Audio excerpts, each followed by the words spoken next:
Hey, Loco sports fans, happy Monday night. I'm going to be a little distracted. It's I a got a big split Monday night screen. for you I because got you a got split the screen. Chiefs and the Cubs in big games tonight. Yeah, I got a split screen going right now. Chiefs game on the left, Dodgers, Phillies on the right, soon to be replaced by Cubs, Brewers.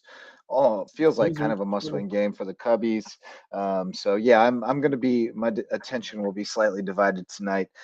So don't take it personally if I'm looking off to the one side That's from time to time. But why he's got us. as one does, That's yeah. right. That's why I have Marcus Walsh, Yep. WHHI TV, play-by-play Hi, maestro, everybody. and Wes Who's on Kerr, the hill for the Cubbies tonight? worldwide Wes Kerr. Imanaga. You always feel good All when right. I like. Imanaga He's is had a towing the great year. I rubber. feel confident. I feel confident with him on that. So Yeah, we'll he's see. outstanding. I'm feeling So the Cubs win tonight. yeah, I'm feeling pretty good about it. It's him against Aaron Ashby, young guy Is he that related to doesn't have. Andy or Alan Ashby? I wondered that, but haven't taken the time to look it up yet. But I wondered the same. You almost feel like he has to be, right? Has to Like be. he's a Yes. right-hander. He's like I think actually he might be a I lefty, which would throw us off the I might have to trail look on the that up Ashby and have boys. that as I might But have to look that up and have that as my obscure stat of the day for the there you Hilton Head go. Prep JP2 game that I'm calling There you this go. week. But Well, yeah, happy he's back. pitching tonight. One of the better football evenings that I've been a part of, just because when you get to see your alma mater win a big game, Heck Yeah, that you're always not makes kidding. it a lot more exciting. And I'll tell you what, I don't think anyone would have predicted that kind of scoreline with the Hilton Head Seahawks just dominating from start to finish. Well, Yeah. after that first Bishop England drive, but after that, it was Right. all Seahawks, and Yeah. they were in Yeah. I mean, they answered. Bishop England answered the bell control. and put a score on the board, and then it was all Hilton Head after that. And we'll be talking a lot about that in just a little bit because the man, the myth, the legend, BJ Payne, going to be joining us on the show here momentarily. He asked for the early time slot when I asked him if he could join us tonight, so we'll get him in and out of here. But Makes sense. he actually called me last night, Wes, and said after he sent us that text, kind of Yeah. razzing us about blowing up the big win. He said this wasn't the moon landing or anything. He called me and he said he loves to see the Seahawk pride bubbling out of you after a big win like that. Just Well, the alma it's mater getting different. that big win. It's Yeah, different when it's your team, like with your school. I mean, that goes for high school, it goes for college, because it's a team that you grew up watching and you were a part of. So it's And yeah, when I this have team to say, go ahead, Wes. when your school's having a season like it has so far up to yeah. the first week of October, there's some excitement. There's some true excitement about what this team can do in the future. And this is the highest I've ever put Hilton Head in my poll, which I just did Yeah. a couple hours ago. So exciting Yeah. times. How far up I did you have go to with them? say, and I mentioned this last week after calling that great Bridge Bowl game. Obviously, I have the connection. BJ and I are originally from around the same Sure. area of well, not just the same Massillon. area of the country, but from within 10, Massillon. 15 minutes of each other, Massillon, Canton area. So we've had that connection ever since I've known him. I'm not an alum, but I was definitely beaming, and I'm not afraid to admit this because of the fact that I talk to the coaches and get to know them as people Sure. outside of just the X's and O's. But I was just asking him about what his thoughts were, on the team and about being able to coach such great players. And I just could see as I always can, the passion that he Oh yeah. coaches with and that he exudes and just the pride and joy that was coming out of him, especially after a win like that. And it was hard for me not to get emotional talking to him because you just see it, and you see it with all Yeah. these guys that you get to talk to. It's just really special, and especially over the last few years, what Hilton Head's got going on. I mean, Hilton Head and Bluffton are on a completely different level right now. I think in the area of the Low Country that we're in. That's why I think the Hilton Head May River game coming up is going to be quite good, and I definitely have to see May River before I call the Bluffton Bowl with them in Bluffton. but I'm just so proud of what those two teams and what everybody's doing. Obviously, I had the Broad River Bowl on Friday, and that was Yeah. Bluffton all night long. Yeah. I heard your stat. We were wondering how many yards Aiden had, and certainly Yeah. in his passing. And I heard you, and you were like, "Yeah, you heard me Yeah. You right." heard me. You My heard me. jaw about hit the floor. So Yeah. I It was a bunch. texted my guys, Daniel, Kevin, Larry, Forrest, and company. I was just like, And his other he had brother, Daryl. 478, and my goodness gracious, absolutely phenomenal. Yeah. Despite the Hard to beat. score, you got to give Buford a lot of credit because they gave it everything that they had. But Bluffton is Dude, just so dynamic, and they yeah, are so I strong on all more credit facets, that Bluffton bases. played very well than Buford didn't show up. I think Yeah. Bluffton just got back to the Yeah. I level would that we agree with that. expected them Right. to be at. And Yeah. of course, Hilton's a great team and showed that they're able to beat them in a close game. And I think that Bluffton Bishop England game, I think that's trending towards Bluffton, where I thought initially was trending towards Bishop England. Yeah. Obviously, we might be doing good exercise to do like a not just a well, obviously, I guess it's region plays already started, so you Right. have this team Yeah. We could do power polls. We could do region power poll type things at some stage. here, but Yeah. I just think Bluffton. I think Bluffton is a great chance of finishing second in the region at this point. But obviously, May River would Yeah. determine a big part of that. But Yeah. like I said, it's There's just still way it's more to pretty be thin. decided than has been No, decided. there's still a lot more. It's I'm just saying, Yeah. don't count out Bluffton. it's something. All I'm saying is Yeah, that absolutely not. that's still a quality team, and that was a Very much big so. important bounce back For sure. victory at home against a Buford team that's been playing better. And so that's just great to see for the Yeah. Bobcats, and Yeah. I It expect sets up that team to improve. And if the defense can just get up to a higher level, and Hayden McCarthy's going to carry. He's going to find ways to score points. So it's just Oh a yeah. matter of can they Oh put it yeah. all together and can they deliver in all three phases, and they can. I think Bluffton's going to be a tough out going forward. So I'm a big Aiden McCarthy truther. I think everyone is based on what Oh yeah. they have seen Definitely. from his Yeah, play. for He's been Yeah. sensational. two, He's 3 really years. carried the We load for can that team. we can get the opinion of one guy who managed to at least limit the damage of Bluffton's offense, but didn't do much to limit what McCarthy could do with his legs. But he definitely Right. was able to stymie And his arm that a little really bit. surprised me. We got BJ Payne ready to join us now on the LowcoSports Lowdown. Maybe he's on the move now. There he is. What's up, buddy? No, I'm here. Getting settled in? Coach. I dropped my phone. I'm trying to for once I'm actually home whenever we do this, so I'm trying Yeah. to get set up. I'm not I'm used to this. surprised. I'm surprised you made it home at this hour. Well, I've Not got still like hanging 9 out. kids. I gotta make lunch for tomorrow and everything. So There you go. There you go. Well, welcome, sir. I told Wes earlier that you gave me a call last night and just let me know how much it warms your heart to see him as a Seahawk alum break just a little bit from his reporter role and a little bit of that alma mater pride seep out after a big win. And you guys got a big one on Friday, and you're kind of razzing us about not overhyping it, but you and I both know that was a big one. The number 3 team in the state at the time.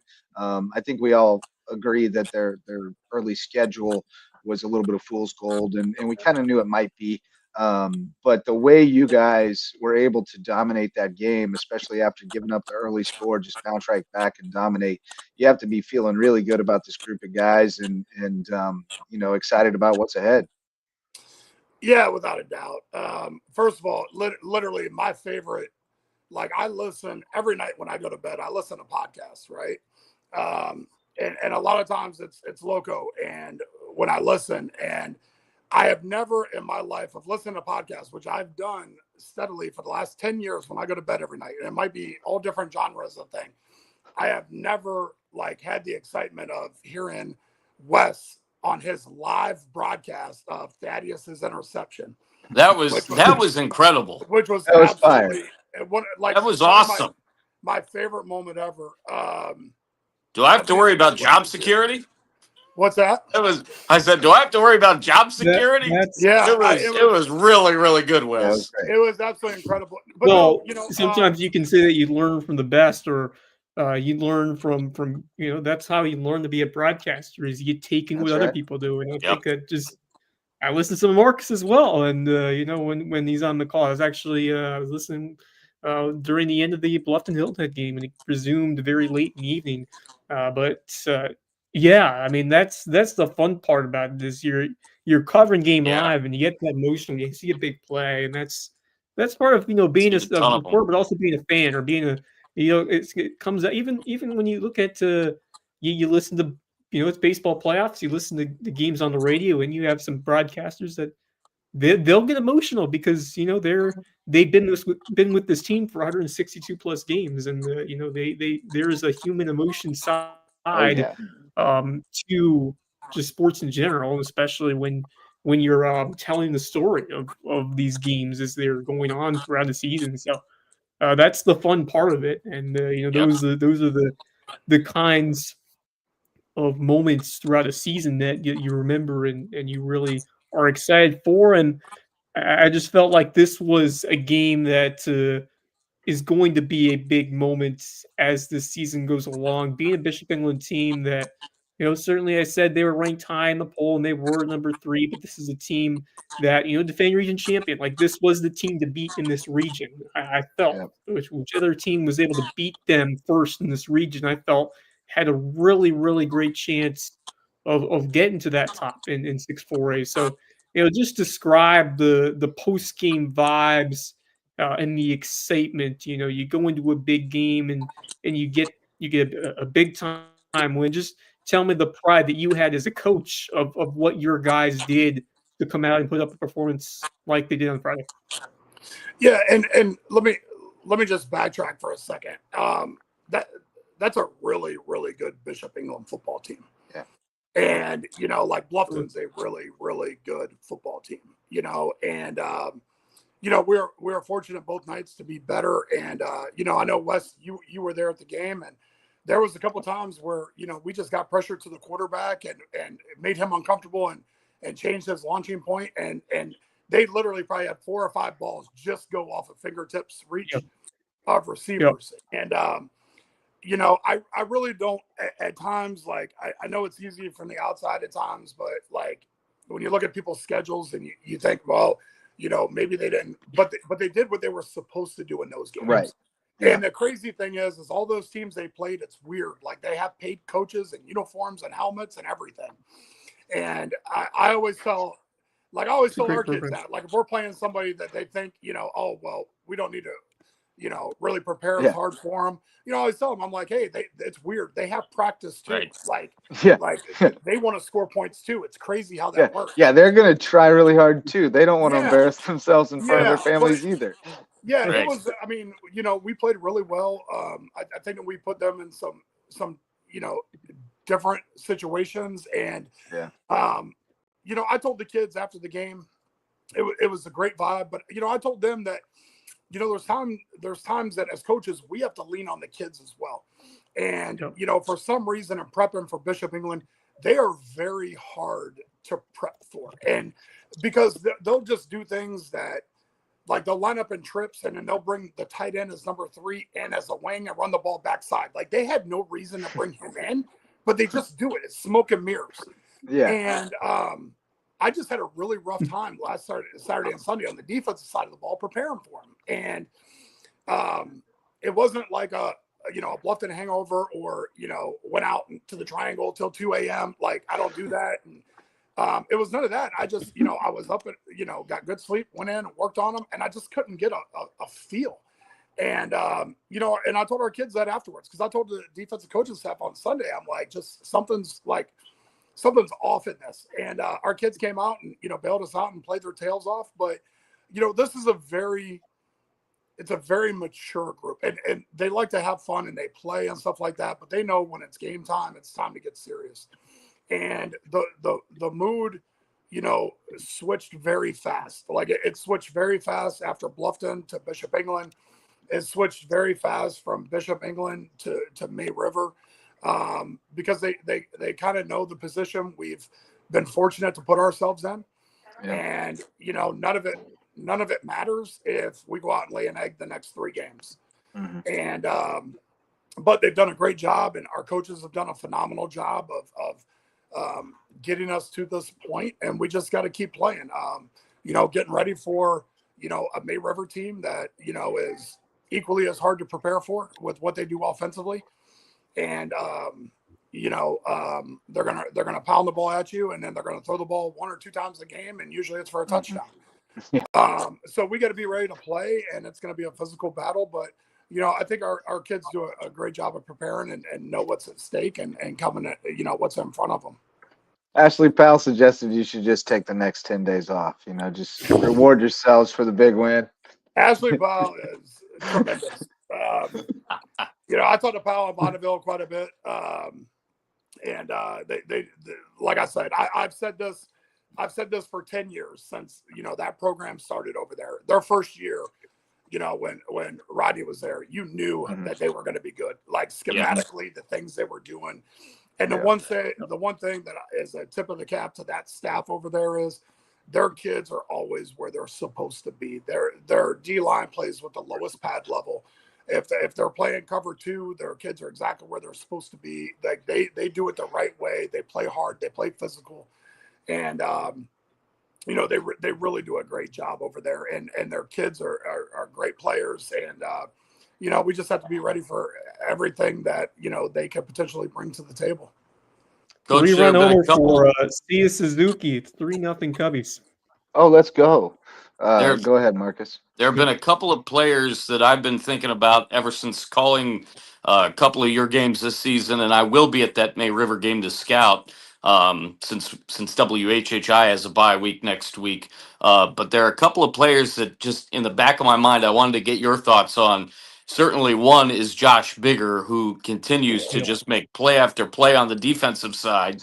What's it like coaching him? And then I forgot about how talented Jeremiah Walters is.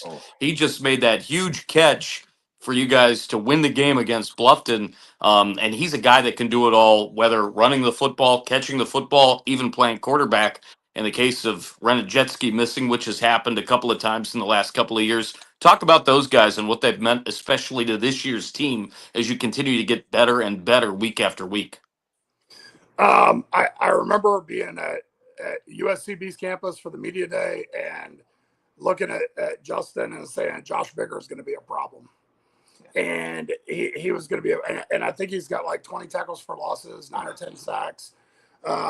He just brings something unique. He's a twitchy edge guy who's extremely strong. He's 6'1.5", 220, extremely strong. And, he just brings something different off of the edge. And, we've been fortunate to where, he's kind of following in that mold of Caleb Spangler playing the same position, which is great because of the unity of our guys. Caleb was at the game on Friday night, and they saw each other after the game, and they got a picture together, and it's kind of like a passing of the torch at that position.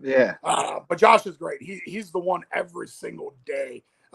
He doesn't play much offense for us. He'll play low tight end here and there, but he's the one every day whenever we go, offense. He's the guy that's on the D line talking trash, getting after him, getting the offense riled up, trying to get in Derek's head. Like, he is a nonstop motor, and he's got an extremely bright future ahead of him whenever he plays. He at the next level. He's only a junior, obviously, but he was a kid that was a linebacker his whole life, and kind of similar to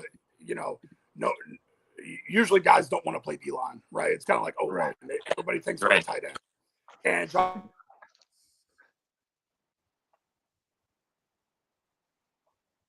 them to end. Are you guys still there? Yeah, we lost you for a here. second, but yeah, we got you. No, I something timed out for me. You guys still scared from we can hear you. We just can't see you. No, it's all good. I don't know if you mentioned his name, but the guy who has really stood out for me, Will Jimenez. Hold on. He's still talking about Wes, Bigger. hang on. He's still Wes, talking. Hold on. He's still talking about Bigger. And I asked him I'm sorry. about I think something's wrong on my end. So I'll stop talking. No, I'll get to them all. But Josh has been a difference maker for us, on the edge, and he's great. Then Marcus, you had asked about Jeremiah Waters. Correct. Yep. Jeremiah, I told Jeremiah, and this is taking nothing away from anybody else, but I told Jeremiah, before the Bluffton game, that I felt like he was the best receiver on the field that night. He might not have had the stars, the offers that other guys get, but he's the most complete player. And let's not forget, he doesn't come off the field on defense either. Right. He is our, free safety adjuster, doesn't come off. He is such a smart player, can really do it all. We can line him up inside or outside. We put him at running back. We put him at quarterback. On the defensive side of the ball, he can play everywhere. Kind of got missed because of a block, but, Wes was at the game. But Bishop being on to kick a field goal with 30 seconds left before half to make it 27-10. And Jeremiah took the kickoff back 95 yards for a touchdown, but it got called back. So he's a kid that can do it all. I gotta just say this in case he's watching. It's Jeremiah Walters. Make sure we always get that L in there. He always says that I say it too fast and it says like Waters. But he's a tremendous player. Again, he is such a dynamic player and just does so much for us. And he's a warrior. He's battled through some things this year physically and found a way. And he's just tough as nails. And then going on to Will Jimenez, Will only I think Will's only played football 3 years now. And before that he was a golfer and fell in love with the weight room. And he started his first year as like an outside backer safety for us and a running back, and transitioned into becoming a linebacker, and did that last year and was still learning the position. And now, he's still learning it, but he's really blossoming. And, he's another guy who plays with an edge. He's always excited. He's amped up to play, plays physical, and plays within what we ask him to do too. Yeah. We talked to him earlier this year and told him, there was going to be some times where we need to play him at end. And again, there's times where we're asking kids to sacrifice personal things, for the betterment of the team, and they've bought in, and he's like, okay, I'll go work. Hey, do I need to go down with D-line today? But he's doing a great job at linebacker. He's a captain. He's a team leader, and we have a very small senior class, and he's our only senior captain. And but he just does a tremendous job. But just to think 4 years ago, that kid wasn't playing football, and now he's doing what he's doing is absolutely amazing. Because he probably, if he was still on a golf course, he'd probably have to Happy Gilmore some guys. Just go take them out. I just want to know what his Duolingo streak's up to. I messed up and lost mine the other day. I was in triple digits and I don't even know what you're talking Saturday about. and lost it. Duolingo. I have no clue. It's a Spanish learning app, and okay. I mentioned my Duolingo streak at Media Day, and Will hit me with his, and it was like 600 and some odd days. I was like, holy cow. I have no clue what that is. Blowing me out of the water. Well, Coach, you see, Coach Payne seems to have been replaced by another wrestler. It looks like it's John Cena over there. Looks like. You guys get it? What's that? I can't see him. We can't see you. I said you're John Cena. No, you went black, bro. You went dark. You went John Cena on us. We can't see you. We can hear you, but we can't see you. I just had to make a John Cena joke because we can't see you and you're a wrestler. Radio. That's right. You mentioned some of these guys who have really stepped up. Just talk about the vine from this team and just how special it has been to see some of these, guys who were underclassmen become upperclassmen and really start that buy-in process, and you see everybody else getting on page. So tell me about, obviously, you've done a great job, leading this team as a coach, but just talk about what the kids have done intrinsically within themselves to buy in and help lead this team and get some of those other guys to continue to play solid football, complementary football on both sides of the ball, and be great teammates and leaders for this squad. Yeah, I think it's just it's total buy-in, from the kids, from the parents, to understanding. The kids, and this is probably the best thing to say, is they allow us to coach them hard. Like we coach them hard. We coach them very hard, and they allow it. You know what I mean? Like there's no talk back. There's no I want to quit. There's no anything else. They allow us to coach them hard, and they want to be coached hard. And that has carried on. It's been a couple years. Last year was, sorry, phone dropped. Last year that group was really that way and really set the tone for that. And a lot of these kids were on that team last year, so they understood that. Like we're physical every day in practice. We have a team competition every day, offense versus defense, and we do it for 10 minutes. And then when we go into team, we just don't have the numbers to like go 1-0 against a scout team. We go 1-0 against 1D.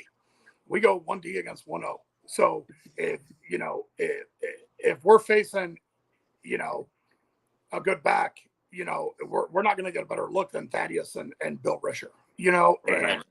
and we face Derek, in practice, and we face Jeremiah, if he's not on the defensive side of the ball.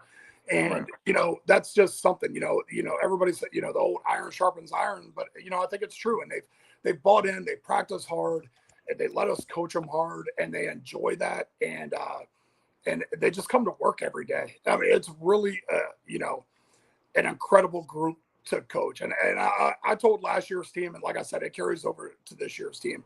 There's time, probably no different than you guys. Like Marcus, you've done games forever, and Justin, you've done this forever. There kind of comes a time where you kind of get into a lull and you're kind of, like, here we go again. Playing out the string. Yeah. Last year's team it totally rejuvenated me. Like everything about them made it fun to go to practice every day. Like we loved coaching them. And there was just something special about them. And this year's crew is the same way, and next year's crew is going to be the same way. Cause we only have 7 seniors. We have 27 juniors. Those guys are all going to be back again. And, it's just, they're just incredible kids. But again, they allow us to coach them hard. They come to work every day and they sacrifice, and their parents do too, but, we also tell them, like, obviously this week we're on fall break, but we still have practice, like, and, we give them some time off here and there, but we still have practice during the week. So if you want to go somewhere, next Friday, that's fine. Just do it after we do our run, and they've sacrificed. And I really think it's been a total buy-in as a family, as a community, as a school. And, and I think it's, starting to pay off. Right on, man.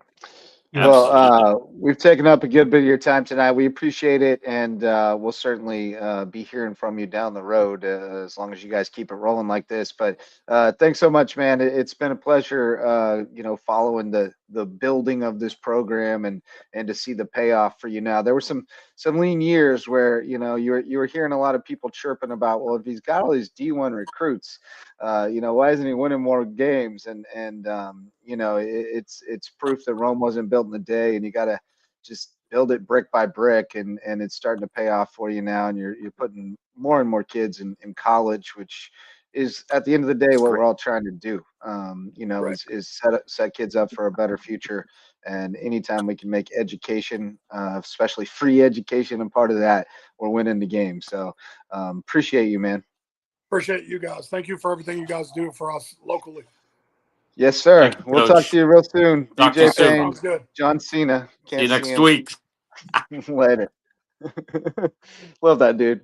Always a pleasure talking to BJ Payne, and good seeing him doing what he's doing. And like I said, and I've said it many times, there were people who didn't understand the math early on. Like, well, he had 3 D1 guys. Well, hey, it takes about 30 really good players to have a good football team. And football is one of the he was ultimate team games. developing. It's not like other sports like basketball. You Right. can have one guy who can pretty much do it all at some points, or 1 or 2 players can carry a team. Football is not the case.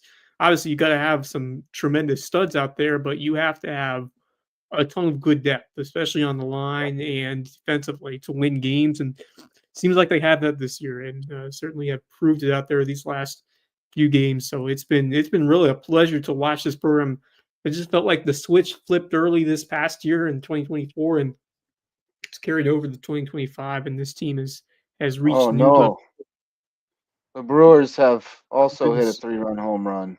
Ooh. Ooh, wow. Chief Fireworks boy early Andrew in Vaughn has gone Milwaukee. yard. Yeah, I'm Andrew just Vaughn is a a couple nemesis. seconds ahead, but Oof. ooh, But wow, on the inside yeah, part of the plate too. Oh, wow, that is impressive. yeah, turned on All him. right, so but yeah, I mean, it's really been exciting to see the capabilities of what this team could do, and I just you just hope everyone can stay healthy and continue to produce because that's the key. If you can keep your main guys healthy and cultivate that depth, you can have a shot. And I think this Hilton Head team has a real shot to make some serious noise in Florida this Absolutely. year. We didn't even talk to him Yes. about Derek, Yeah, Ramzeski I really, was gonna. really I had developing still some into. had some questions left in the bag, but we'll have to get them Yeah, I again. didn't. I figured 20 minutes, 25 minutes was Yeah, probably good for tonight. We'll get him yeah, on another time. yeah. But because we still got a lot of highlights to check out on We this Loco do. Sports Lowdown, Yep. Yep. brought to you by Mickelson Law Firm and WHHI TV, our all-star sponsors. Mickelson Law Firm with us since the beginning, our original sponsor, our all-star sponsor.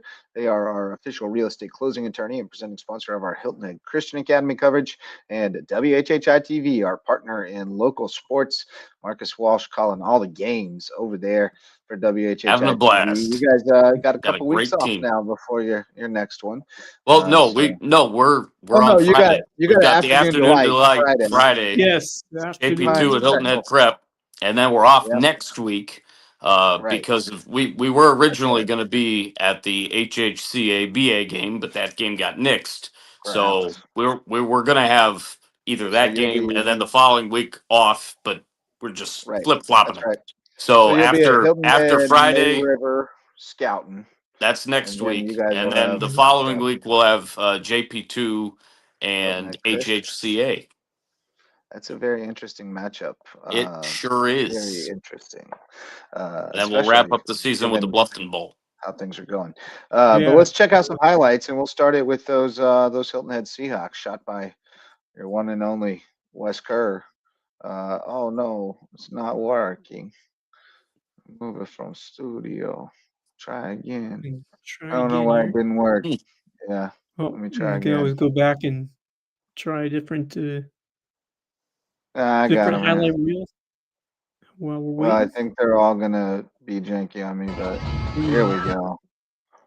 There we There we go. go. Seahawks We're rocking and rolling. and the Battling Bishops from The it Battling was a beautiful Bishops. night. Absolutely perfect Yeah, it night for was. football. Look at that And sunset. yes, really Funky gorgeous, great Bunch crowd making a cameo. on hand. This did not start off well for the Battling Bishops, as you could see right Or there. for the Long Seahawks, catch and rather. run, and Yeah. it kind of felt like it could be a long night after the Seahawks gave up that kind of gain. The first play from scrimmage ended up punching in, but this game changed very quickly. After the Bill defense started Risher. getting going, there's a beautiful Nice leaping catch. interception. Bill. That was nice. Yes. Here come the They Seahawks ran a on the Chesky. offensive side. Beautiful throw from Derek Gronaszewski for the score. To Ty Seahawks Wiedemann. on the board, and now the defense Good really stuff. starting to get going, stuffing BJ's the pumped run. up. Big play from the Hilton Head Seahawk front, who really were feasting all game long, really put a lot of pressure on Mahoney. And Mahoney only went like 4 of 12 to start the game through the air. As what a There go beastly Bill. run that was. There go that Risher man in for the Bill. touchdown. Yep, Colin Bill. He had 107 and a touchdown. As much as And then Zarnecki got going. Zarnecki, but Zoop. he was there. He goes. There is the man, Thaddeus Thad the Zarnecki, plowing Impaler. through, battling Bishops to the 10. I was Seahawks. I was gonna say it looked to me like Hilton Head had gray tops and blue pants, Yeah, and that they is indeed do. what I see. And I Yes. don't think I've Yeah. ever Yes. noticed that combo before. I don't know that Nor- I've Normally, it's the but gray on gray or the Carolina blue on Carolina or Columbia blue on Columbia blue or Carolina blue, there whichever it you want to goes call it. again. There goes that man again. Oh god. Yeah. It's a unique combo. I kind of He like it. runs he runs like Isaiah Pacheco. Yeah, and Yes, he this does. was because Hilton was able to get a couple of quick stops in succession, a couple of 3 and outs, and then they just kept running the ball with Zarnecki, who continued to plow through The would-be tank. tacklers. Max Hey, Raz has Max just is entered the here. chat as There goes What's up, another Max? Canadian score. Sailor. Oh, guys. Yes. Your thoughts on Back this to it, Hilton Head yeah. team after a tremendous home win over Bishop England? Crashing. Yeah, I was obviously genuinely shocked with how that game went. I think we all were thinking on Friday this was going to be a down-to-the-wire game. These are two very evenly matched teams, but that wasn't the case. Hilton had played the best game I think they have played so far this season, and they've played a lot of really good games. They've been on a great stretch over the last 4 weeks or so, but they've really topped it off this past Friday, and they played one of the better games I have seen Hilton Head play, and and that's saying something, especially with how they've been playing. Right. This was a great win for them, and I think they're in sole possession right now of first place in the region, and for good reason. They've been great on both sides of the ball. Defense has been absolutely amazing, as you're seeing in that video right now, Yes. and the offense has been on fire as well. I mean, they're firing on both sides of the ball. And right now, I really do think with how they've been playing, I think they are the most complete team we have in this area right now. I really do think they are one of the best offenses and one of the best defenses we have in this area. And I really do believe they are the most complete team that we have here in our LowcoSports area. I think As the of now, I margins. would have to agree. I think the margins between they and Bluffton are really, really tight, especially after what we saw. Max and I saw in the Broad River Bowl on Friday night. Yeah. Both those two teams looking really, really Don't good. forget the Sharks. It's laying like in the what, grass this, over Yeah, there. I'm very excited to see what they're going to look like we next talk about Hilton Head Friday. laying the leads years past. I feel like this year, as you Mhm. mentioned, I think it's May River. I feel like a lot of Yes. people have been talking about them. They haven't been in the polls yet this year, and they just, other than if they would have beaten West Ashley, they Right. probably would have gotten a lot more consideration. They should have won that I game think they'd too. be in there. Undefeated, they'd be in there for sure. Yeah. There's not a lot of But those it's a very, left. very solid That's the football point. team. Very, very good defensive team. They can There's pound some it with a May couple River of tremendous highlights, sacks, and maybe. they got just a really It's not working. strong collection of hardworking, determined guys, I gotta especially on the remove all defensive end. And I'm looking forward to seeing how they do against Bishop England this week. works. Oh, this one's working. Here we go. Here We we got go. Sam Deaton's highlights from the Broad River Deaton, Bowl, which great work Marcus for us Walsh this year. was on the cover. Oh yeah, he's doing Sam's tremendous fantastic guy. I've known him for just over a year now, even before he started doing stuff with us at LowcoSports, and he's absolutely an amazing person, and he's doing some great work. I enjoy watching his highlights and stuff. They're always fantastic. Got to Also shout got out. an interview. Got to Post-game shout interview out with Maria Amari Soden real Patterson. quick because she was in that clip Yeah, and so filming she the does coin toss. Yeah, Maria is absolutely phenomenal. Maria does such an amazing job. You know, She's the best. She is. incredible. That's not what you want to see on the road. Nah, You can't have those That's a rough way to snappers. start it. Mistakes were the key. For an easy Yeah, touchdown. that's Bryce Leiber must have been. So what they kicking call himself there? in the- Offensive PI? Justin, I'm going to be honest with you.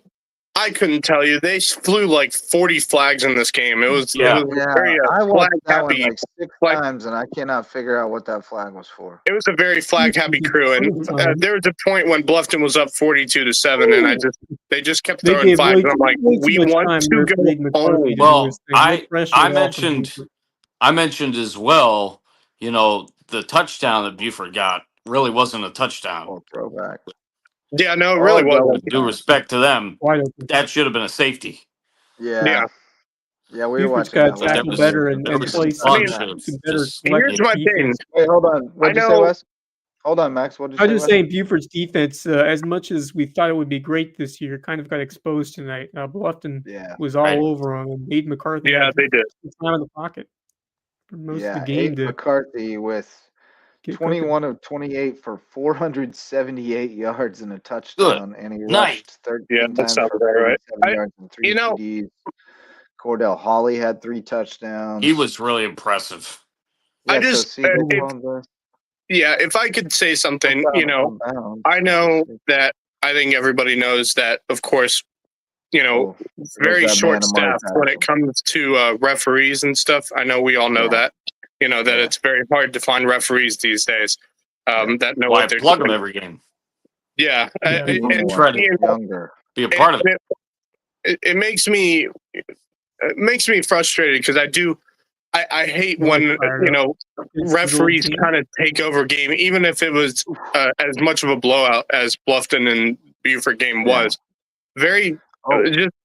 Flags left, right, and center, and some of the times those flags, I'm like sitting there on the sideline, running the camera, and I'm just thinking, what was the flag?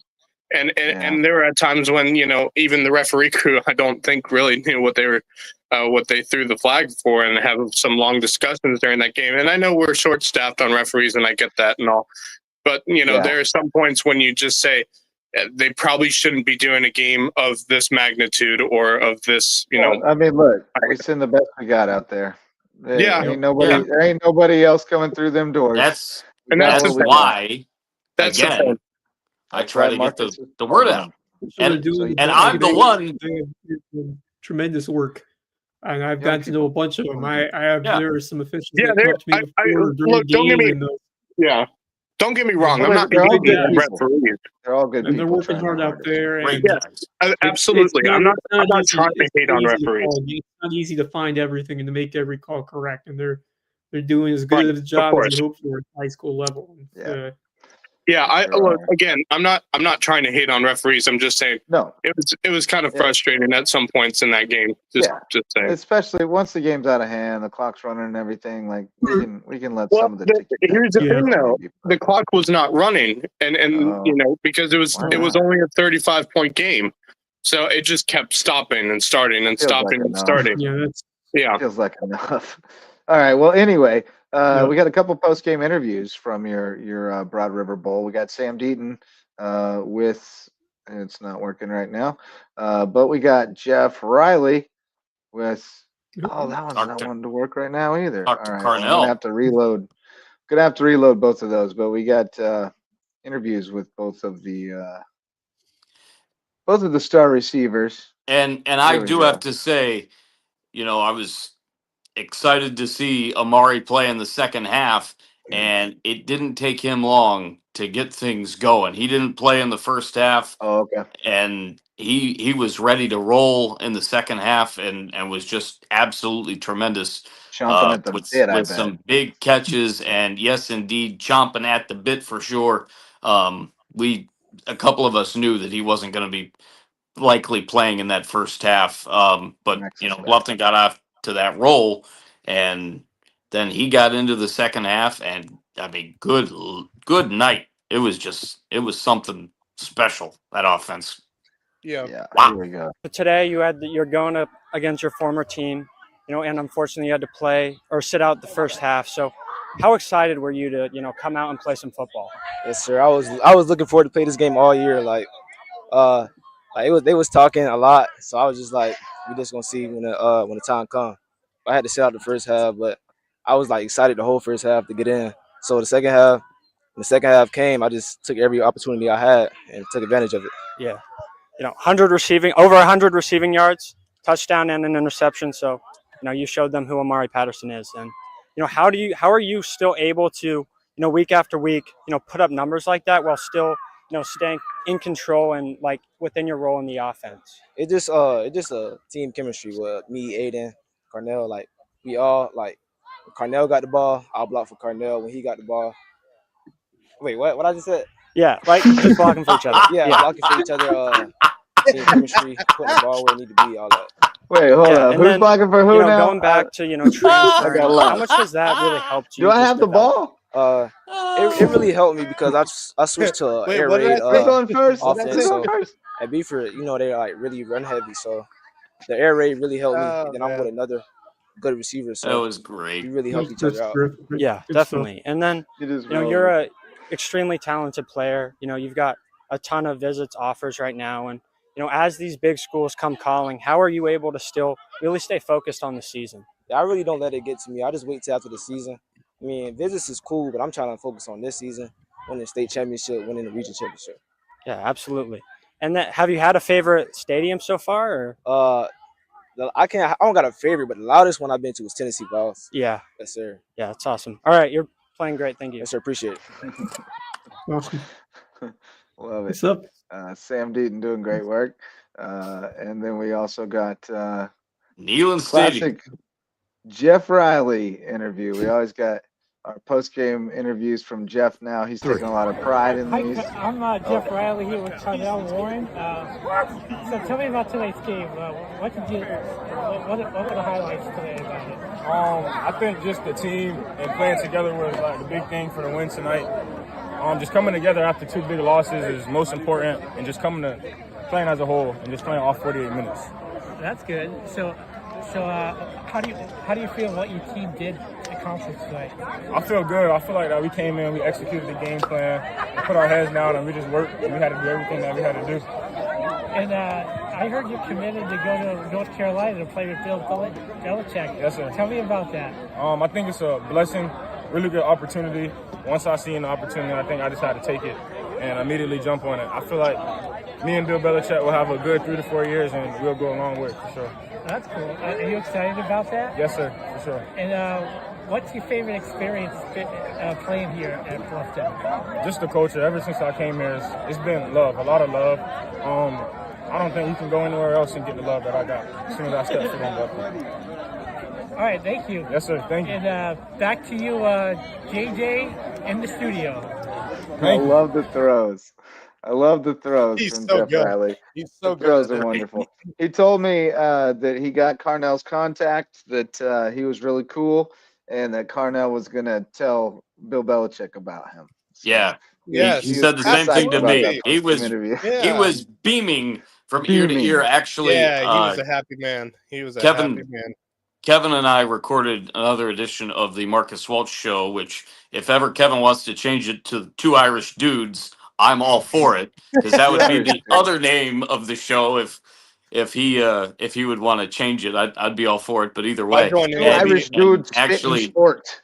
Actually, yes, spit in the sport for sure, laddie. I mean, the funniest thing is And- if I joined in, it'd be 2 Irish dudes and an Italian. And a Kiwi. Italian That- Kiwi. And the Kiwi. that would be called a Italian brawl. Kiwi. So so I was talking with Kevin, and he actually, on one of our breaks, he actually called Jeff back because he and Jeff were talking, and I just got to talk to Jeff with Kevin for about 10 minutes and just go through what Jeff's been looking to do and kind of his methodology and getting after it. And I've actually been kind of hard, trying to coach Jeff up a little bit and teach him, some of the ropes of, how you structure certain things, outlining, questions and that type of thing. If you want to get a process in to try to pitch a show or pitch an idea, get a structured outline and stick with it. You can't just, hope that it'll work. You got to put in some action to it too. And you see it paying off little by little with Jeff. Keep up the great work, buddy. We are all so very proud of you. Keep it up. Chance we could have Jeff Riley make an appearance near the end of the show tonight. So. Oh yeah. Oh, that'd be He's been great. working his back channels, trying to get in. Well, let's check out some more highlights from Week 6 real quick. May River Sharks holding serve, laying in the weeds. They're 1-0 now in the region. This was their region opener against Colleton. Colleton scored first, but then May River answered the bell and kind of did what they do.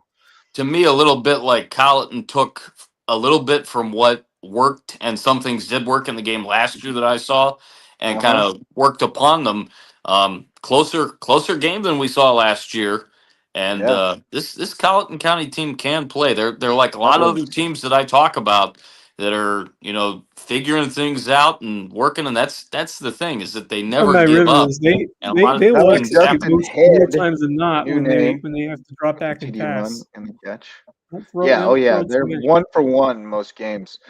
Sean Mitchell took light duty on offense, but he came up with a pick. He had 6 tackles, but he got light duty on offense. They let some other guys carry the load. Johnson's still out. I don't know what his status is.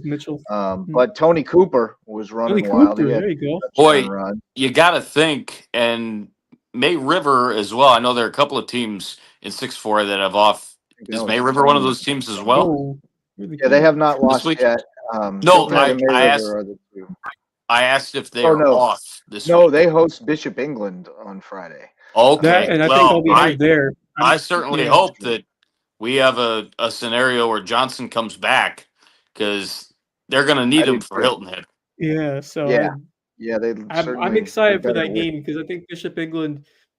I'm interested to see how May River does defensively because you saw Hilton Head do a good job of pressuring the quarterback Mahoney, and there were a few near misses. Like Mahoney was Yeah. this close to getting a couple explosive game plays, which really could have changed the game. So May River's going to have to really stay disciplined on defense and kind of try to do that similar strategy of Hilton Head in terms of putting pressure on Mahoney and then finding guys to block in on coverage downfield because Hilton Head, I mean, just really impressive by the way they were able to perform in the secondary.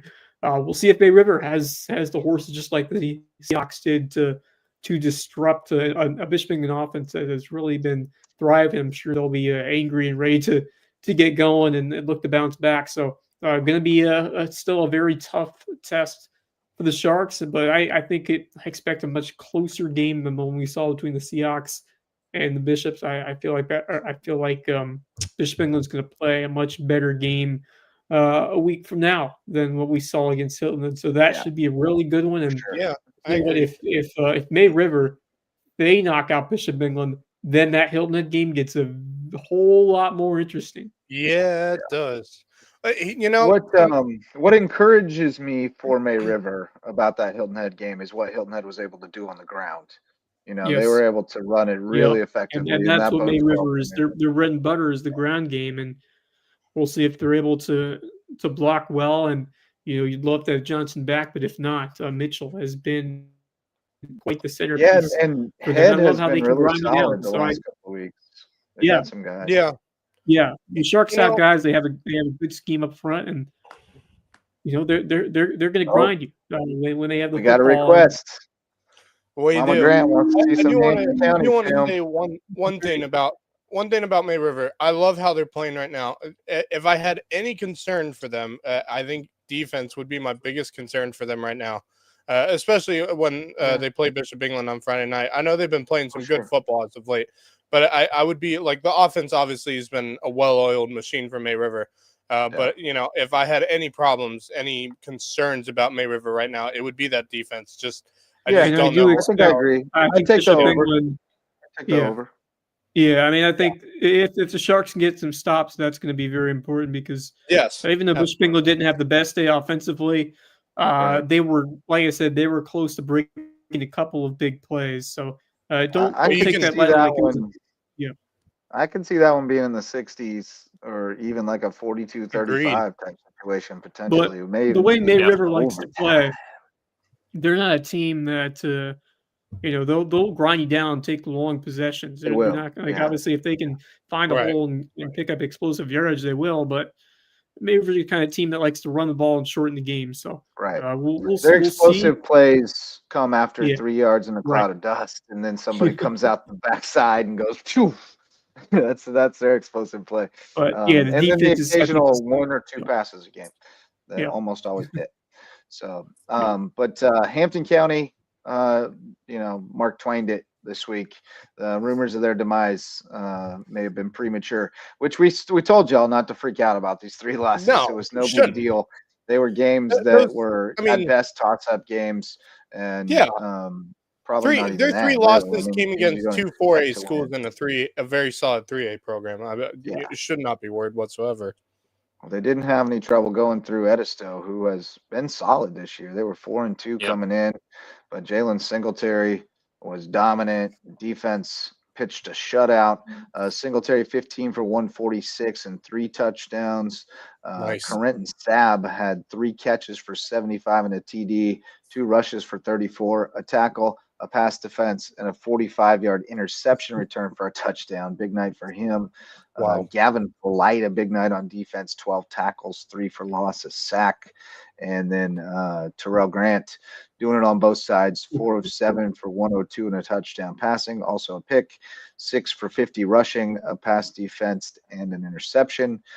Desmond Mathis also big night on both sides, 74 rushing and a touchdown on 3 carries, 27-yard catch, 7 tackles, and a tackle for loss.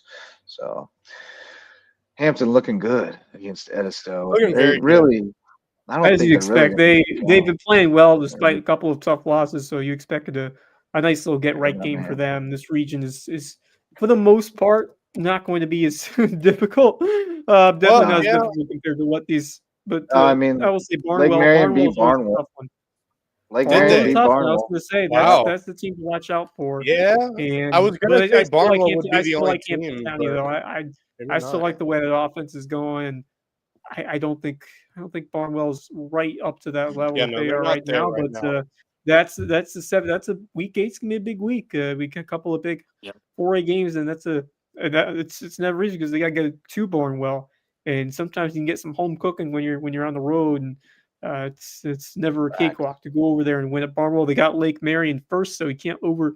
I mean, you still have another game to go before you get there, but I think they would look good against Whale Branch. I like them against the Warriors. And that's it. I mean, they've only got 3 games left the regular season, so that Barnwell game really looms large as we head towards down the stretch here. So I think Hampton.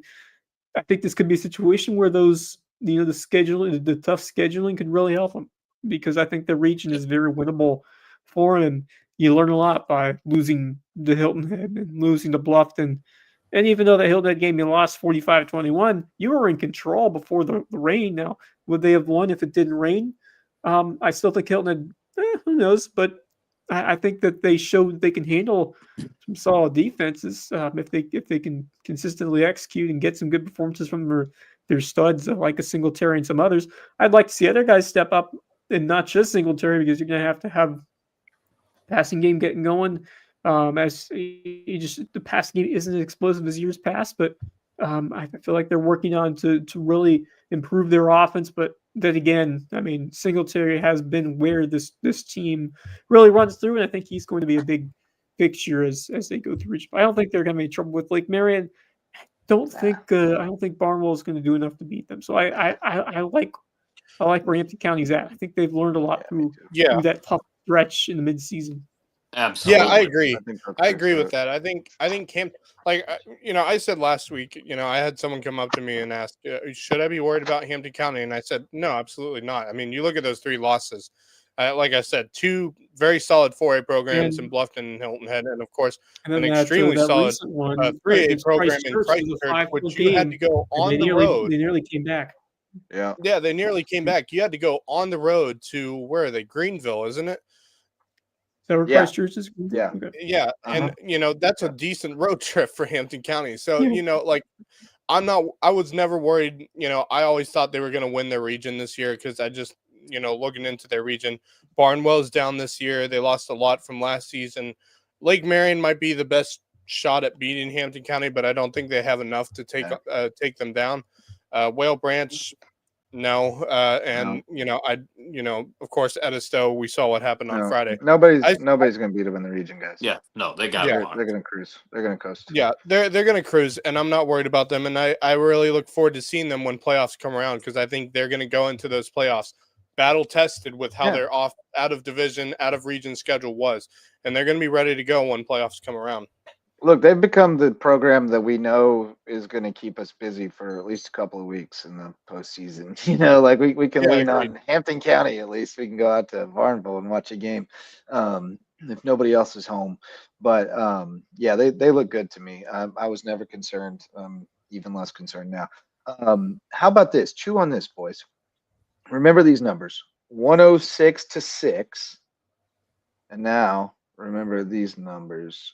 122, 138-32. That was Ridgeland's first 4 games. They got outscored 106-6. Then in the last 3, they've outscored their opponents 138 to 32. That's a fantastic That's Wow. stat. Ridgeland.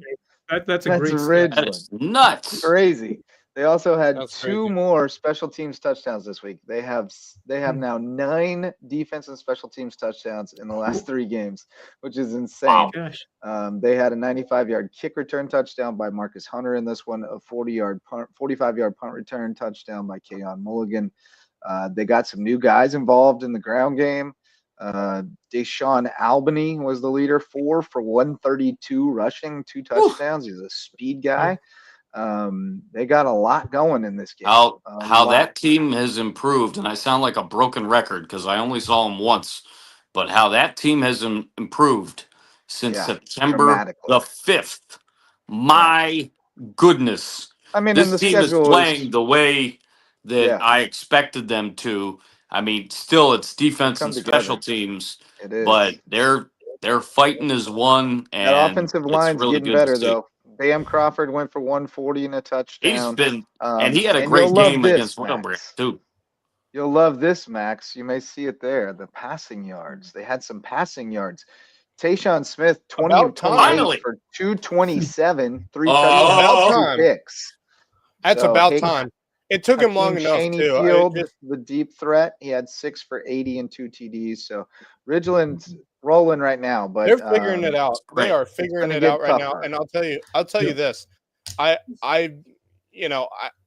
obviously I reamed on them after their game against oh gosh, who was Whale. it? Yeah, Whale Whale Branch. Branch? Yeah, And I the looked at that first game and game we had this year. I just said That was ugly. this team's got too much talent to be playing like this, and I know they can play better than this, and they Well, are they now. have turned it And on. they have turned it around. Yep. I'm still worried about the offensive line, but they have been playing better as of late. I'm still Yeah. a little bit worried about them. But Well, I think they're here's what playing it some is, good though. football. Looking at their remaining schedule, they are going to beat Allendale like a drum, and they're not yeah. going to beat Bamberg. Oh, no. I just No. can't see any way No. they can handle Bamberg. Yeah, no. So that's just the reality. They're I don't looking know at how second anyone in the can handle region, but that Bamberg. sets them up with a home game in the first round.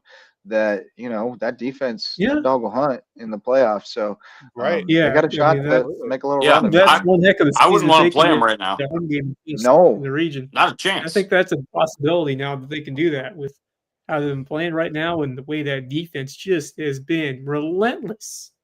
I mean, Yeah, forcing turnover. I mean, that Yeah. is most of the teams now. Obviously, Bamberg are a terrific football team, but I'll say majority of those teams are not going to be ready to.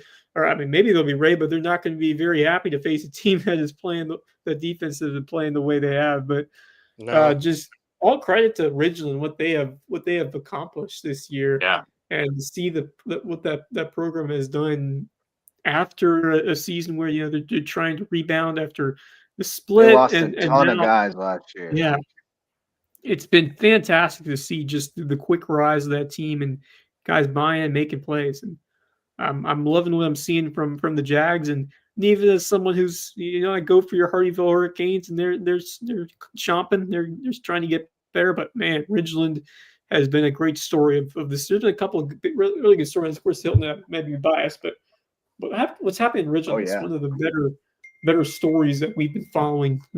Without Well, question. just the way it's turned around after the 0-4 start. But it was and quick now, too. It was a quick turnaround. Man. That's the best part about well, it. that Burke's a good slump buster, I guess, because they got some confidence from that They game, and they've figured been rolling their ever stuff. since. Yeah, they figured their stuff out against Burke, man. Because ever since Yeah. then, woo, They're on fire. Look out for them Ridgeland boys. They got some confidence now. They're as hot look. as this red shirt I'm wearing. Look, I know I'm they're a sizzling. Kane first, but I work for the Jasper County School District, brother. So I'm pulling for them boys too. That's our course. Yeah. kids too. Of course. So go Jags. Keep it rolling. Keeping it in Jasper County. Huge win for JP2 on Friday night against First Baptist, and I want to throw a stat line at y'all boys on this one because Jaden Inabinit, we've been saying the name all cannot year. wait We've to been call telling this you guy. he's coming. Can't wait to call his plays on Friday. 10 rushes, 243 yards. That's 24.3 per carry. Yeah, 2 touchdowns Wow. and a 37-yard reception. You're gonna see him on the pitch here from He's Alex just Walker. so fast. Shooting. He's just so fast. My. So Wow. fast. So fast. You're gonna love watching him, Marcus. Cool. Man, this kid can run Dude can and run for scoot. days, man. We've got Yeah. a gem, They're and starting he's to just figure a out how to freshman. use him. Yes, And he he's is. just a freshman. We got 3 more Guess years who? of that dude. 67 yards. Guess who? I tell you what, there's a lot 67 yards. Look at him riding. go. Yeah. There's Look a at him lot go all riding around for the Hilton field. Head prep on this game He on outran the Friday. camera, It's the huddle it's camera. homecoming game for them. You know, it's been streaky, much like we saw with Bluffton and Beaufort. The teams have won in streaks, but Hilton Head prep trails 6 games to 4 in this rivalry. It'll be game number 11 on Friday.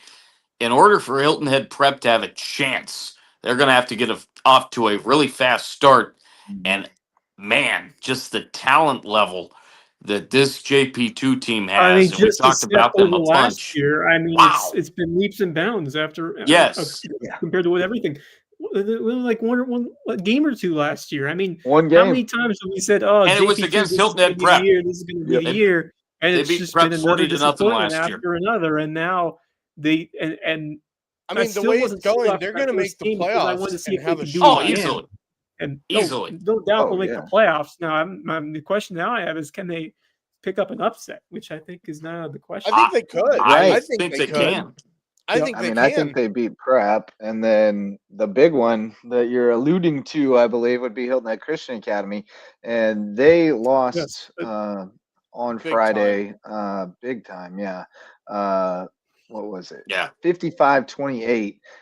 Interestingly, Max, you had mentioned that you heard that that Reed McCollum was not going to play on that one. He did not. Yep. Cress Langhaus played quarterback. He was 20 of great. 41 did for all right. 390 yards He did with all 3 right. touchdowns, but good. 5 interceptions. He rushed for 36 yards and a touchdown. So apparently, no matter who is at quarterback, it's going through the quarterback over there. It's Jackson Richardson, a big night, 6 for 130 and 2 touchdowns. Joey Haupt, 7 for 129. And Sam Strum, 7 for 131 and a touchdown. So they got guys Look, who can go get it no matter who's slinging it. look. the problem despite the is score. their lines aren't Oh, yeah, no, doing a good that's job true. yeah, that's They are defending anything. And They JP2 don't is have strong the up front. beef. they They are. got to be strong on both offense and defensive lines, Well, and in the front 7 I'm defensively, and looking they're forward not. to Now, seeing. Marcus, were you at that first meeting of JP2? No. I was. You were And at that? man, Yeah. JP2, they scored first and really put the pressure on HHCA.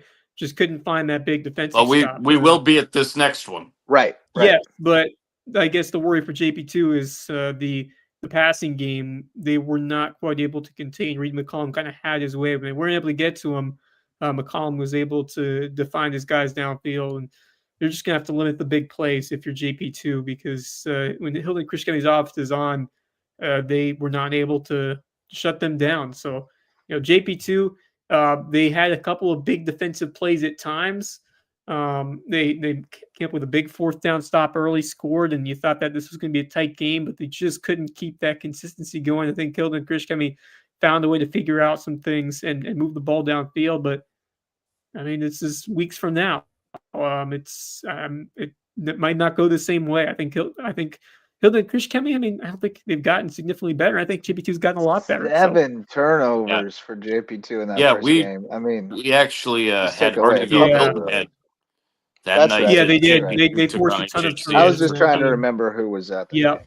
yeah, Right. they had a pick Yeah, six. wasn't Max. So I mean, it's just a matter of can they take care of the football and not make those mistakes because they gave them short fields and easy opportunities for scores. So if I'm JP2, I gotta feel like if I get another chance, which is obviously the one that matters in the region, I think if a couple plays of that first game went differently, I thought it would have been a lot closer, and especially Well, like this the one. Langhals one-handed pick 6, for Yeah, example. yeah, That was a the huge pick momentum 6 that was swing. a big moment. Oh boy, Mahomes just threw a Oh, pick. no. And then on top of that, there were a couple of other disastrous plays. JJ, are you worried about your Kansas City Chiefs at all? A little bit. Oh, it's not Yeah. pick, it's a That pick pick 6. 6 didn't help. Yeah, I would be. Duval. I would be. Yeah. I wasn't when What's we the were score up. right now? I don't even know. Yeah, just about Tied to be at 14. 21-14. No, not 21. anymore. You ain't Okay. seen the Wow. pick There we 6 go. yet. You ain't seen why I'm face palming yet. Oh, There we But go. yeah, I Hey, mean, kid, turnovers, go. as you saw Oh, right there, oh, can wait. be big momentum plays in the game. And if JP2 can find a way to limit Oh, those, 80, hold you on to got the to ball, tackle him. Oh. and You're in trying to the remember how to past. pronounce his last name. I keep saying his name. I'll try to know it for the next time I cover one of the games. But the guy, It's and Inabinate. Inabinate. Inabinate. I know. I want to say Inabinate. Inabinate. I want to say Inabinate, but it's Do you Inabinate. really trust Hilton Head Christian Academy's defense to make Inabinate. stops if JP doesn't, force things? Like I Right now? I mean, No. No. no. Well, I don't and think we're so. not sure the status of Reed McCollum because Yeah. Reed JP2's didn't gotten a play lot last better. week. I would be surprised. I'll be moderately surprised if this is a runaway for HHC. I think JP2 is going to hang in this game. I think it's going to be absolutely tight down the I do stretch. How many Hey, How many HHCA got times- to fiddle with First Baptist first, but they shouldn't have any trouble there. How many times No, has I JP2 think that- beaten that's fine. HHCA, if ever? I'll look it up. Maybe Real quick. once. I'm not sure or that twice. they ever have. I'm but thinking maybe one time I read. I obviously will not thinking pick the it would have game been as the per Zach usual because I'll Doe. be It calling would have it. been the Zach Doe year if it happened, right? That Yeah, sounds but we right. beat them. Yeah, they got him one that year. time. Yeah. No, they got him in Yeah. 2017. Yeah, that was the Zach Doe year, right? 26-20 and Oh, 2017. Zach that's Doe was right. 2018, We actually, 2019. I think we actually called that game. It wasn't me calling it, but I think Chris Tremblay and No, Bob it was Stevens called that game. 2017. I'll have to ask Yeah, because Bob. during the Zach Doe era, I remember clearly we held Zach Doe. I think it was either 2018 or 2019 season. No, 2018 season. We held him to like under 40 yards rushing, and we beat him that year. I remember that clearly in 2018, but I do remember 2017 we lost to them. I do remember that. You did. I'm trying to look it up. Yeah, I'm thinking that Chris. Yeah, it Bob was to called that open game. the season. Opening the season. Yeah, Zach That was the Doe. opening You didn't hold game, him to man. nothing that night. Forgot about that. 27 for 305 and No. 4 touchdowns for Zach. Wow. That night. Yeah, I think he was the player of the game that 305. Bob and Chris interviewed, and I think they called No it on question. WHHI. No question. That was a good JP2 team. You had Was freshman that Jonathan Fields, sophomore Malik Frost. Yeah, some good young talent on that. Mark Tigas, Adrian Skipper. This is going to be a fun remembering one some in a couple dudes. of weeks. Remembering Was some that dudes. around when Sam Suma was quarterback there? Was that around? It was Nykeem Wright at quarterback. They attempted one pass that night. Yeah, that's right. incomplete. It was all Zach Doe all the time. Revenge game. Yeah, it was. Yep. That was their first 11-man win. Hayden Jennings tells us he was a part of that team. Okay. It was. That was That's right. it. That's right. When they got to the championship, was that 8-man? Because that was before my time. Right? No, that was 11-man. No, that was without 11-man. Williams. That was Yeah. 11-man when Suma led in the championship. That would have been Yeah. 20. Yeah. Hold on. That would have been 2017. Records. It was 2018 when they went. Okay, I thought it was the that finals. year. I don't. Okay. 2018 Yeah, that's right. when they went to the Yep. finals. Yeah. Mhm. All right, JP2 history. This could be Yeah. quite See? the interesting There ball you game. go. Yep, Hayden that's Jennings, Zach Jr. Yes, 2018 was- Aiden Jennings. He was a beast. Yeah. Yeah, absolutely. Believe he's on the Great baseball baseball coaching player. staff now. At Great JP2, baseball player. Yep. if I'm not mistaken. Maybe on the football staff as well. I know they were trying to get him on the football staff. So, Possibly. all right. That was it. The other games that we didn't get into because they were sad. North Charleston beat Battery Creek 16-13. Just a tough way to go on the road. Yeah. Bamberg blew out Hardyville 64-6. Bamberg's very good, y'all. We mentioned the HHCA game. PD blanked Hilton Head Prep 44-0. Bethesda blanked Buford Academy 50-0. It was 43-0 at halftime. Bethesda That's was just wild. rolling people. Sheesh.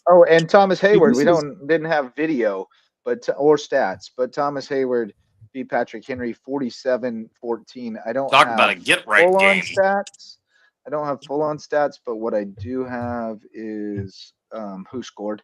You you And said that here's what's Gibson interesting. and O'Banner had Yeah, big so games. O'Banner. So first you had dueling kick return touchdowns to start it, Brunson and O'Banner. So Patrick Henry scored first, and then O'Banner answered. Then you had Gibson with the touchdown pass to Owen Palazzo, Gibson with the touchdown run, O'Banner with the touchdown run, Gibson with the touchdown run, Gibson to Tyler Hyman for a touchdown, and Gibson with the touchdown run. So it would appear Gibson is the QB, at least for the most part. Yeah. O'Banner is a running back, and they got a little something cooking on offense now, and I wouldn't want to play them. Just wouldn't want to play them. Plug, I don't care if it's shameless or not. Check out the Loco Lights with JJ on the WHHI TV Daily That's right. News.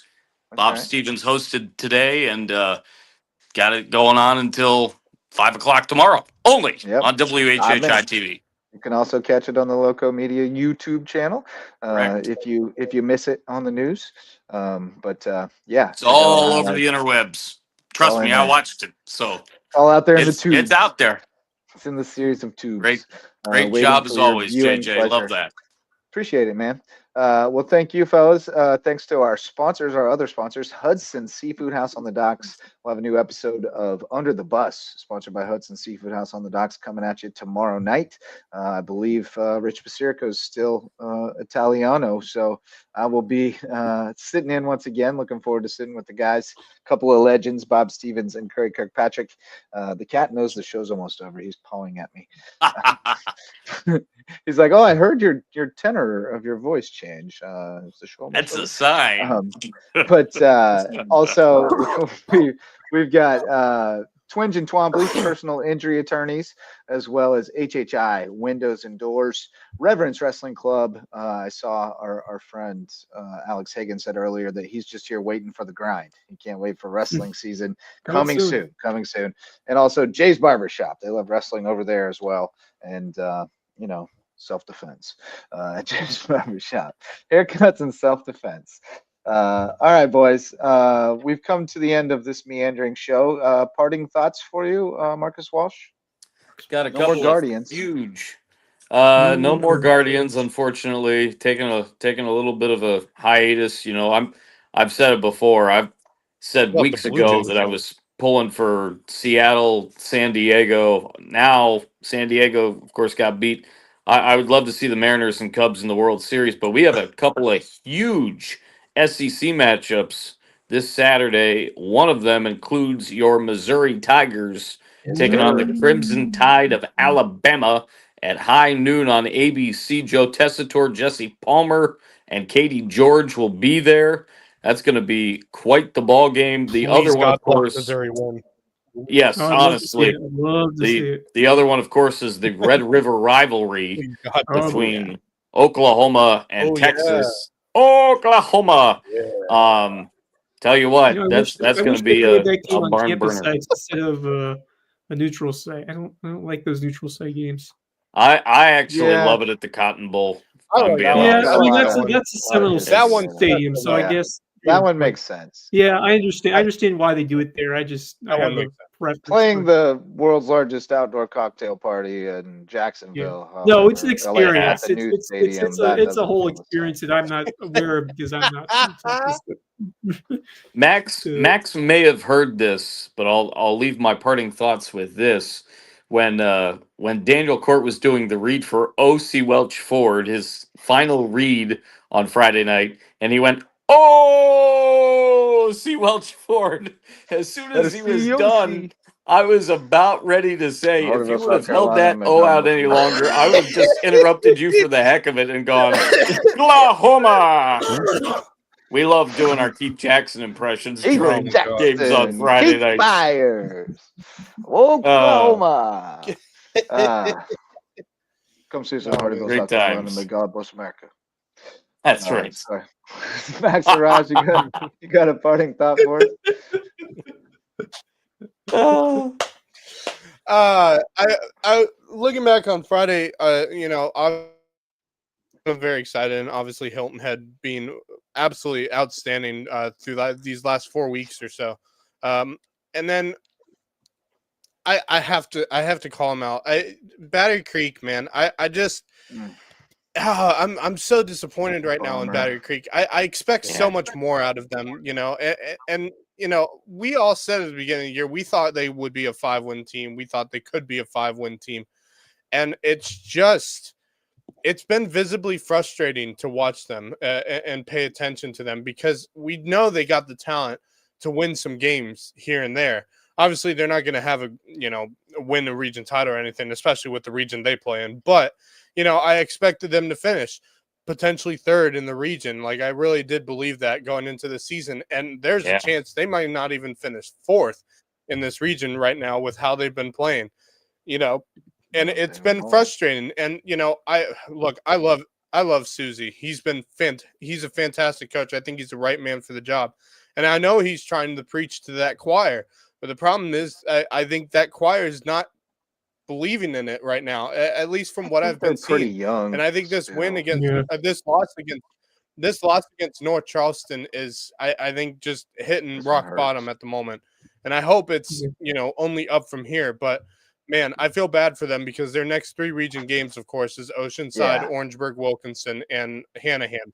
It's a murderer's row. If they keep, it's just really. I feel bad for them, but on the other hand, I expected them to have more wins coming into this week as we head into this next Friday. It's a hard thing. I'm frustrated. The psyche of the team, and because I've heard from Ray Alonso, and I let you guys know what went on with the team. The psyche of the team shifted, in my opinion, around what happened with Chase. Yeah. The psyche of the team dramatically shifted. They've got athletes, and they did some great things, losing relatively close to HHCA. It was 36-20, but they fought hard, and they had their moments in some other games. They looked good even at times against Buford in the game that I called. But when you lose your leader, your true leader, it's bound to catch up with you, and it caught up with them real fast. Yeah, I think also though, I think it's possible. Like they were trending in the right direction. Like they played keen and tough. They beat the snot out of Bethune-Bowman like they were supposed to. Well, they beat Whale Branch. Those region games are. Well, what I'm about to say may be controversial, but it's possible North Charleston's not bad this year. Yeah, like give Charleston now. Credit. They came with a really good record. Like they lost like one game. And Creek's defense played great. They gave up one touchdown. Yeah, the other one was a kick return. I think you got to give credit to North Charleston based on how well they played because that team's gotten a lot better. I think maybe it's not as bad. I'm not saying they're a great team. Not saying they're a terrible team, but it could. I knew it was going to go either way. And it was going to be close. I feel you. But I guess what I'm saying is, if things had gone perfectly for them, they would have 2 more wins right now. That's all. Yeah. And they lost. I lost. I mean, and they lost that JP2 game on basically the last series of the game, and they lost this North Charleston game, went right down to the wire too. And the difference really was they got 1 extra point, and North Charleston got 2 2-point conversions. Couple of plays. So I think all is not lost. Is all I'm saying. Like I think there has been meaningful progress there, and I know a lot of that young talent is young, and so I think they're going to be. I think they're still coming. I think it's just I still have uphill climb in that region, man. Do big things over there at Creek. I think. And I feel bad that they are stuck in that region. Look, the year they win 2 in that region will be a monumental year. Like it's just it's going to happen. It'll be great. But the problem is having to play Oceanside and a couple of really tough teams in that region. It's also, I don't know what the numbers are, but it seems possible they could drop to 2A at some point. It seems like their numbers are pretty low. And I was about to ask, what's the chances they may drop? Like I would love to see them in that 2A region with Whale Branch. And that'd be so much fun. So much more competitive. I agree. So much more competitive. I would because they're kind of like. I want to see Creek and Whale Branch in the same classification in Hampton County as well. I think they're. I think they're better built to serve the 2A team, but Yeah, Well, but that's the. obviously the And numbers. that's my thing. That's my I'd like to see look. some That's of my those thing. schools Is knock down a classification, like Yeah, I Colleton. mean, Some of these schools that they're should there just be they're football only? outliers. They're outliers in their classification, Yeah, and but I feel like geography you should could play a bit of a factor for sometimes. sure. But I Yeah. think we could do a little bit of gerrymandering with some almost like relegation and promotion. Almost like, Sure. hey, you're dominating too much. You got to go up, and hey, you're Right. struggling a lot. You get to go well, down. and And here's my some of that thing. would I make like that. sense, This but that is would what I require hate. some kind of a This is committee what I to hate the agree Yeah. on most. such things, and then appeals and all that. This is Yeah. what I hate the most about Battery Creek. They are stuck in a region with obviously Yeah. Orangeburg Wilkeston, very strong program, but Oceanside is on a whole nother level Yeah. when they're Apples playing and teams out of region. They apples beat, and grapes. I believe they beat Dutch Fork Yeah. this year. They beat Dutch Fork. That's a 5A They program. did. Yes, they You did. know? They did. And That's I just the think, The Ocean why five are A they for us, sitting in I think 3A? well, Belton Honey is also really good, but it's probably either Uh-huh. them or Oceanside. Both I got those teams Oceanside are on one exceptional. just because of that. Whenever Dutch Yeah. Fork. I got Oceanside as well. I just And I do too. It's I do Belton sad. Honey too. Paddock Although is really I good. mean, yeah, I think that they're probably the I favorite just right now feel as if in 3A. If I'd have to pick Yeah. today, and yeah, But All if right. I'm Battery Are we Creek, still I on feel parting as if thoughts? you're stuck in a yes, spot. well, we were or we Yeah. are, but I'm sorry. We're I sidetracked. know I'm Enough ranting Battery on, Creek. but I Moving feel on. as if Moving on. yeah. I All just right. I Okay. just feel bad for So them because I don't think they Yeah, I do too. It yeah. sucks. Yeah. Wes Craig, what do you got? Yeah. Colleton's pretty USCB sucky too. soccer, a couple of decent results for them. It's never easy on the road, and picking up 4 out of 6 points in a 2-game road stretch, not bad at all. Yeah, I mean, nice they 2-1 snatched a Liverpool, tie from Georgia. the jaws of victory. Yeah, Right? Georgia College able to pick up the draw on a late goal. So that's tough to see, but Unsatisfying. yeah, that's unfortunate because they were close to that. Would have been a huge 3 points too, because coming back home and getting 2 big road wins would have been massive. But I think they're in a very good spot. That's a solid Georgia College team. That's middle of the pack, but never easy to play. But certainly when you are 17 minutes away from a win after Josiah Pack, your leading goal scorer, added another one to her tally. You would have loved to have seen that one out and picked up the win, but I like the way. I mean, I really like the way they've been playing this year. I think they're going to bounce back in a big way at home on Wednesday, and I'll be back in the call against Georgia Southwestern. The Hurricanes coming in Finland Field is only got around 5 or so games left of Peach Belt play, and right now they're looking pretty good in the table despite the draw. If I can pull it up once again here, yeah, they're in second, but they've played one more game. They've played 5 games. Lander and Columbus State only played 4. Georgia College only played, so they played one more game than most. For that'll correct itself because there's 11 teams, so like one of the teams just have a bye each game week or whatever. Because Middle Georgia is now, of course, a Peach Belt conference team. Right. So, That's right. So, yeah, that'll be exciting come basketball as well. But I like the start that USC is on, 8-1-1 to begin the season. I mean, you can't ask much more. Still 7-0 at home. We'd love to make that 8-0, which I think they'll be able to do against GSW coming up on Wednesday. They should be able to pick up that win by the way they have played continuously at home. Georgia Southwestern just 1-3 and won the conference, but that's kind of a trap game in the sense that you can't overlook them because the Canes always come in and play some solid ball. BJ Payne, they got a coach and they have practice and everything. Yeah, that's yes, indeed. Never easy, especially when you overlook teams like that. I don't think they'll do it, but we'll see. But Josiah Pack, you never know. Sometimes you get caught flat-footed, just not quite as prepared for the lesser opponents. Let's go to the NFL because obviously it was a couple of big stories, a couple of huge upsets. The Eagles went down, the Bills went down, so the Dolphins popped the champagne. 72 Dolphins, that is. Yeah, already. Drake May showing that he could be a franchise quarterback. But I think the big story of the day was what happened in Arizona. How did the Cardinals fumble that game away? I mean, just one of the most embarrassing ways to lose a game that I have ever Absolutely. seen at any level of football, from high That school to college to that pros. And interception Laurie / DiMarcado, if he fumble would have scored and not touchdown. fumbled Oh, the that ball one right too. before he crossed the goal, and that game was over. That game would have been over. Yeah. And Well, then and then they get he the fumbles pick. the ball, they Should don't have ended the score, game. then they pick off a pass, that gets fumbled, it goes in the end zone, the Titans pick it up, and it's a touchdown for Tennessee. It And at was that point, you ridiculous. knew somehow, some way, Cardinals were going to win that game. Everything was going against I them. mean, I was trying And to imagine how the Titans were going to win a game, and then the universe just dialed it up for us. Like, here you go. How about this? Hold my beer. That was craziness. Craziness. Yeah, unbelievable that was stuff. insane. Kyler Murray looks bad, bro. Oh, He looks lost. It didn't look good. It didn't look good. He's Um, questionable for next week. I've got him yeah, on one of my I think fantasy he's teams. questionable Yeah, for I ever. think I'm right starting now. Daniel Arizona. Jones next week.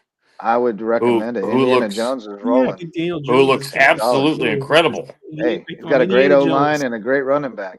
Man, And a bunch of Yep. receivers. They got a bunch of good receivers. Tyler Warren do. is a Pittman. dude, which I knew he was Yep. going to be. He was phenomenal. and finally, Michael Pittman is showing Yeah. up. Pittman's finally He had a getting going. great game yesterday. Although they had their own fumble Ruski touchdown with Adonai Mitchell last week. But here you go. Thanks Yeah. to Beaver's Own for putting this on my radar. Javon Livingston, best in the biz. This is kind of small. Saw that. Hard for you to see It's awesome. there, but it's a quote from John Calipari on his new transfer forward, Nick Pringle, who we know very well, friend of the Yes. program, Nick Pringle. And he says, we can play through him. I'm making him shoot balls, which makes him get in the gym and shoot more, which is a weird sentence. If you're going to have to take shots, you're going to want to get in there and practice. He's been doing it. Great leadership, talks, moves his feet. He's just better than I thought. You throw the ball out above the square and he'll go get it. What English are we using here, John Calipari? We can play through him. Don't I'm know. making him shoot Really don't balls, know. which makes him get in the gym and shoot more. If you're going to have to take shots, you're going to want to get in there and practice. He's been doing it. Great leadership, talks, moves his feet. He's just better than I thought. You throw the ball at above the square and he'll go get it. What am I hearing here? Yeah, I know. I think I just had a stroke, but I think John Calipari likes Nick Pringle. Yeah. So look out, Woo Pig Suey, call the Hogs. Uh, I'm pumped to see. I think it's a great fit for him. Pringle, but you could have. One of the better coaches, if not top I think three. I in think this John generation. Calipari needs to go to school with some of these players, man. Oof. Yeah, Yeah. I think it's going to be a ton Yeah, of fun over there for him and that Arkansas team. Yeah, enjoy I think watching it's a them. terrific Bud choice Walton for him. Arena. That's right. Yes. The Yeah. the house that Walmart built. And they built out that whole place up there in Northwest Arkansas. Wow. It's wild. It's wild how it's developed. Yeah, they did. But, They all right, really did. dudes. Well, I think that's plenty. Hour 33 on a Monday. That ought to get her done. Yeah. We will see you perhaps Wednesday night, perhaps Thursday. We'll see how things shake out this week. But thanks for joining us tonight. Thanks to BJ Payne for making time for us. Always Appreciate great. that. Always great to talk with him.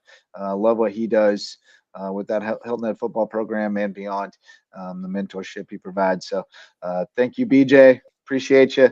Thank you, fellas. Thanks to all of our sponsors. And thanks to you for showing up to listen or watch. We'll see you next time on the LowcoSports Lowdown. For Marcus Walsh, Max Haraj, and Wes Kerr, I'm Justin Jarrett. Till then, go Loco.